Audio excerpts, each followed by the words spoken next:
Hi, it's Xavier and I'm back on the patio, and today I want to have a look at this Escallonia. I picked it up from a garden centre, I think it was 2 years ago.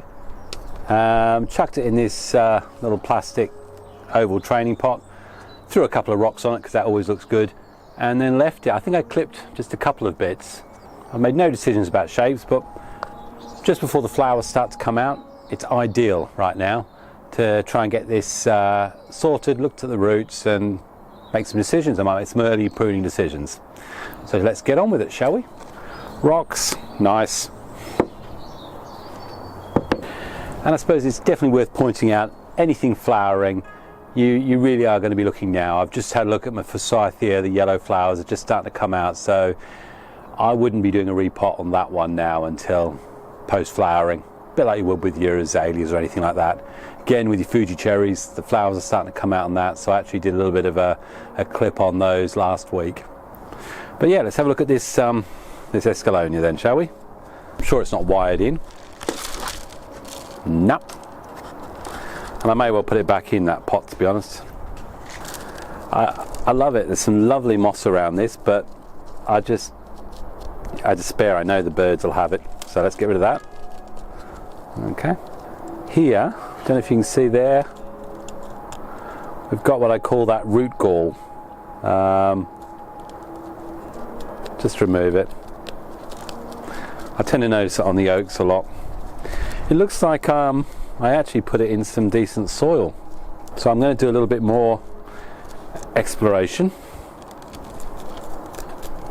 See, what I should have done is had a look on my database. I bet that would have told me that I actually did the repot on this last year straight into some decent soil, in which case I didn't need to do what I'm just doing now. But hey, I've got some nice roots in there, so we might as well have a decent look at it. What I want to be doing is be able to go a lot flat, get this to be a lot flatter. Either I'm going to go for some Niagari and have exposed roots, which is just another excuse for saying I couldn't get the roots flat enough. Well, it's not strictly true. Okay, so we've got some roots growing through there. Let's just save ourselves the effort. There we go.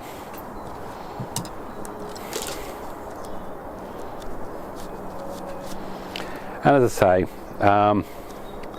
whenever I'm looking at nursery material in the early training days, I don't waste money on the proper black mesh, just straightforward garden mesh. It's going to go back in this pot because it's got a nice wide base. Okay, so I'll come back when we've cleared that all up. Okay, looking at it, giving it a little rinse, it's got quite a lot of those that gall. It's like a tumour. It's the whole base of it there. So I don't know if that's a problem. And the tree seems healthy, so it doesn't seem to be affecting it. So I'm going to throw that one out to people. I think they call it root gall. I think it's normally associated with fruit trees and stuff like that, but that's a whole great big hard block under there with root structure there. So I'm just going to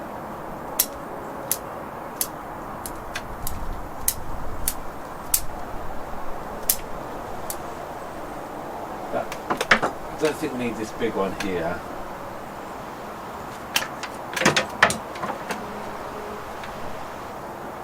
Very interesting. Okay. That's actually quite a big pot for that. We might need to find something a bit smaller and put that in. Well, I'm going to say this. I'm not as confident about this one as I was. And you find these things, as I say, it is a nursery stock, but this, you can see it properly there, attached to all the roots. I have done some reading on it, and I don't think it's something you can clear easily. I think once you've got it, you've got it. So I'm just wondering about just doing a great big cut on it. And that's quite a nice twin trunk. I like how that's coming from. So Take that off. We've got budding there. Let's just give it there. We wouldn't have anything on the inside. That's quite a thick branch. There's no taper on it. I'm wondering whether the option is concentrate it on this one. I mean, that looks nice. It's a nice looking shrub. I suppose that's the thing, isn't it? It's a nice shrub. Not that flexible though. I'm just wondering which way to go with that. I thought this would be easier actually. Let's find a pot to put it in first. Okay. You may find there's a little bit of section there without sound. That's because I forgot to put my fluffy ball in, and I am wearing it here because it's very windy right now. Okay, I'm going to put it back into a pot like this. Seat it nice.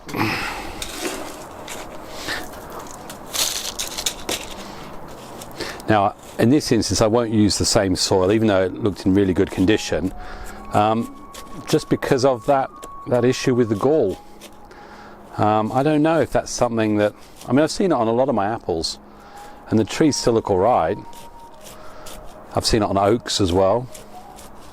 It doesn't seem to be causing any issues, so there it is.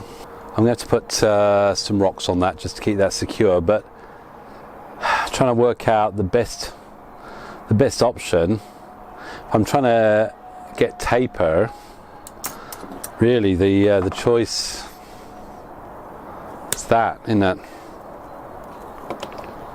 And what I'm hoping for is we either get budding from here, but if something comes from these, ideally that one, if we get flowering, so we get something growing up that way, that's probably the best I can do. That's too long. So nice flowers. I know for a fact they do really good cuttings, but as I keep telling people this year, I am being ruthless and I'm going to lose trees, not gain trees. So that Escallonia is now that. Actually, I might just neaten that a little bit. I'll put a bit of putty, a bit of paste on that, and that will do. Okay, the next to the flowering varieties is the Japanese Quince. They've actually been flowering right through the winter. I think I've got three white and one red, but they're flowering now, so it's not a great time to do repots. These do need to be repotted, but what I'll do is I'll wait till the flowers drop off, which probably going to be around the May time, and then I'll do the repots on those then. They flower so early, it's always difficult. The only other option is if you're not worried about the flowers, then you can get your pruning everything done now. I've had these for 2 or 3 years now. I got them from Beachfields Nurseries. I think I bought 5 of them, and it worked out to, I don't know, £3, $3.50 each. And I think if anyone's tried to buy Japanese Quince as bonsai, they cost a little bit more than that.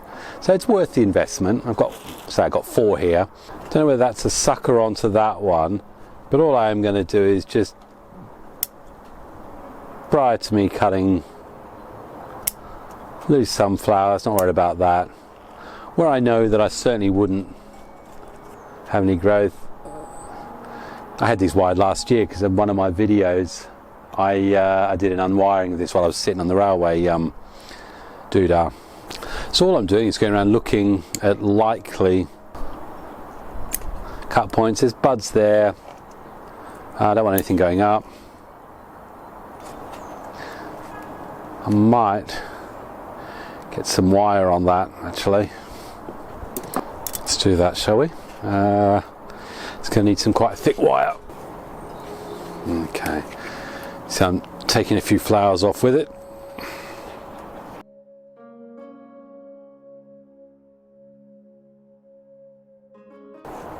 And you can see how careful you would have to be. Flowers are just being knocked off as I do this. And to be honest, I'm not bothered about flowering because last year I left it to flower and never got around to actually doing the shaping. So this is well overdue some proper attention.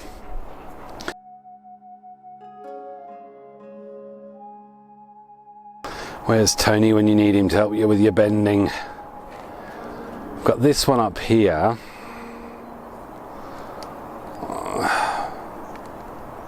And then let's pull this one.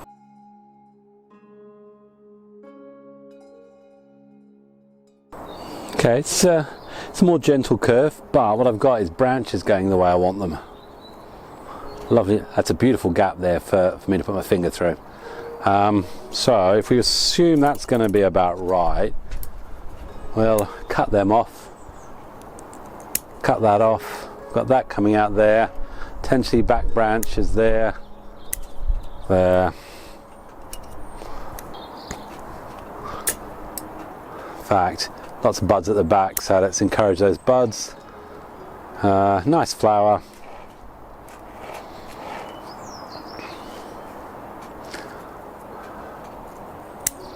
Okay, and all I've done is very rough and a hacking is created just a basic shape for it to go on with. And as I say, later in the year I'll do the repot, but that needs to apply for all your flowering. Just clean off the top muck, get some fertilizer on it and feed it.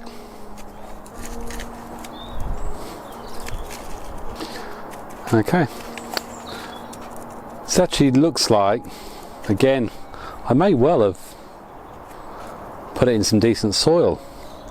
Roots coming out the bottom, always nice to see. And they got they took well into the in the railway bed, so at least now it's got a shape on it. I will do cuttings on these, only because these are potentially more valuable.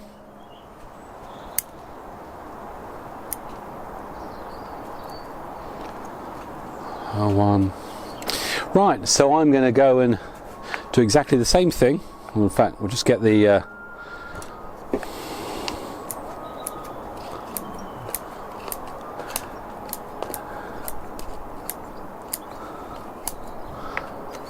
fact, I may even leave it in that soil for another year, thinking about it. And then the fertilizer I'm going to use, let's call them Dougie's balls. I did a video on Watson Bonsai Nursery, and he sells them there, but I never actually got the name of them, but they're hard fertilizer pellets, smell like camphor. Apparently the birds don't like them, the insects don't like them, but they're really good for the bonsai. So there we go. Okay, this second one, ended up taking the top off it. Soil's a lot claggier, so this one will definitely get repotted, but no movement in that. But potentially we could be going down as a cascade, I don't know, but let's bring it back in, and we'll leave that one. So that's still got not as many roots coming in under it. Okay, interesting one here. Again, we've got this, not sure that works as well this time.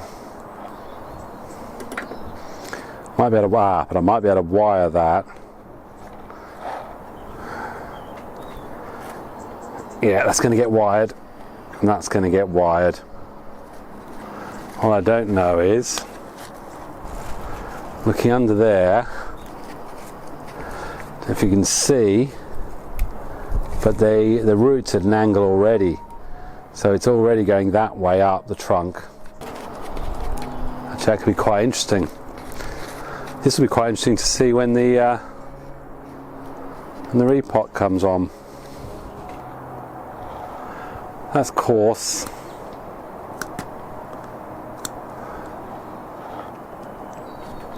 Says I need to put the wire on.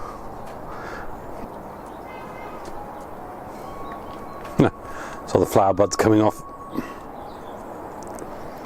I need some wire on that. I better get away with that actually. Is that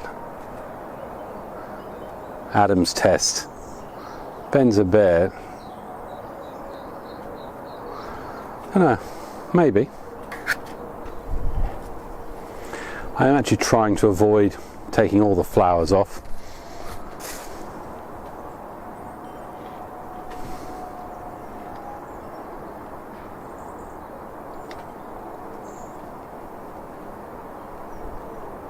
Okay, so if the angle's going to go that way,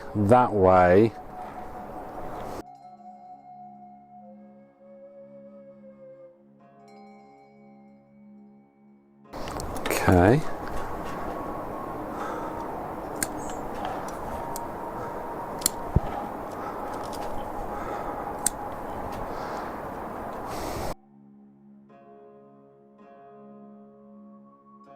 We've created lovely blondies there, parallel lines, always good in bonsai. We love that, don't we?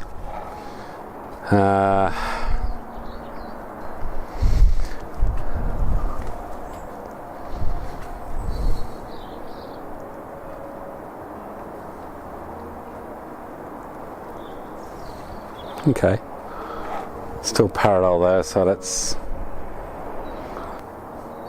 another flower bud gone.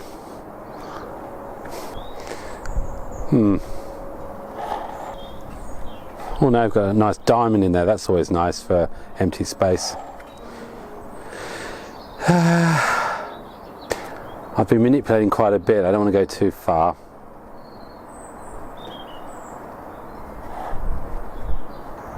Okay, I'll be honest with you. My main idea with this is actually this here. So I don't know whether anything will come of this or not. I'd say if I get there's some buds lower down, so some lower down buds could mean I could get something down here, but I could see a lot of this being removed, and there's no reason why I can't do that now.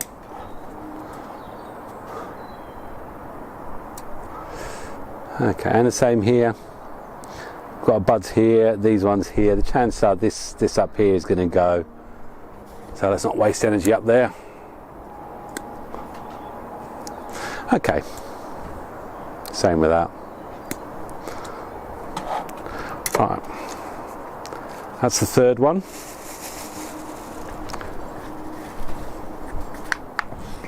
Okay, looking at this fourth one, all of them came with these odd lower branches on them. It's whether they could actually pot more upright like that. Although I'm thinking, so let me pull this up. Yeah, I'm thinking more having that up there, this coming out sideways and going up that way. So with that in mind, let's just make the decision now. Okay, that's a very wide bend, by the way, so I may end up losing that as well, but let's just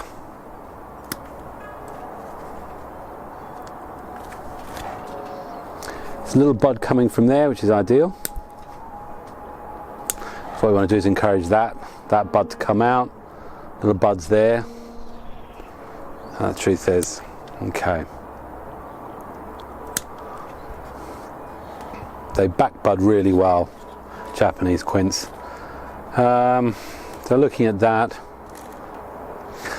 is extremely straight and very, very, I'm tempted to go for this one. Just remove that.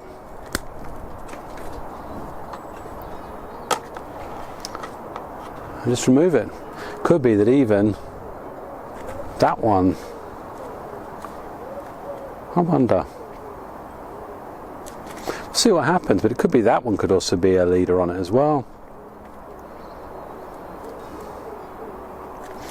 Have to look and see what the roots are like on it. I'm going to let these flower, the ones that do flower, so that's to be something to discover a bit later on in the year. If you do wait, the next time to really do the repot for these is in the autumn. Not sure what I can do. Let's try a cutting.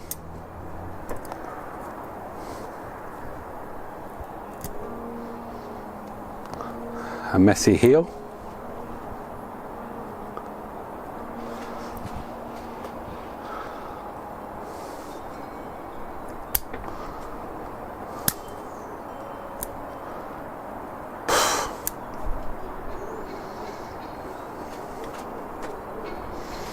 Okay, 4 cuttings. We'll see what happens. Okay, so I've done what I'm going to do on the Japanese Quince and the Escallonia. As I say, repot time for those really is August, not August, the autumn, and that's probably when I'll have a look at them. Out of the 4, this is the best one after the rewire, and see what you think. So we'll spin this one.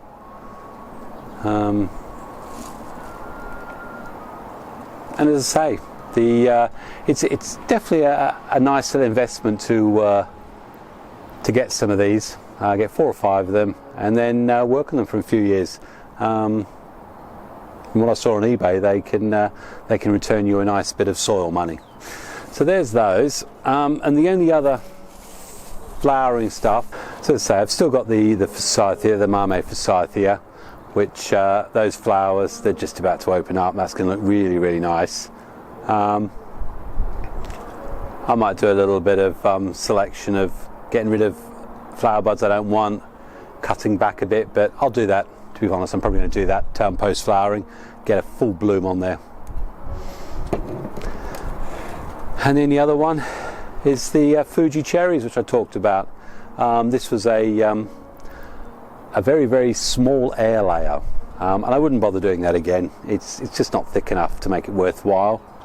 But you just do a bit of pruning on that. In fact, the pruning I'll do on this is that. Yeah, so we'll see what happens there. Right, probably.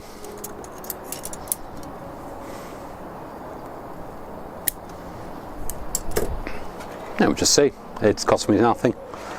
So yeah, so from the flowering stuff, the next time I'm going to see, I've got to do some potting up of some azalea cuttings, which are now 3 years old, and they really, really did well over the winter. So I'll be potting them up. But yeah, I think that's it for the flowering stuff. So from Xavier, at the patio end of the garden, thankfully away from all the birds, it smells like a pup factory down in my old filming spot. It's absolutely covered in white stuff. So I'm glad I'm not there. Anyway, I wish you all happy bonsaiing. Hope this was vaguely interesting. God bless. Cheers.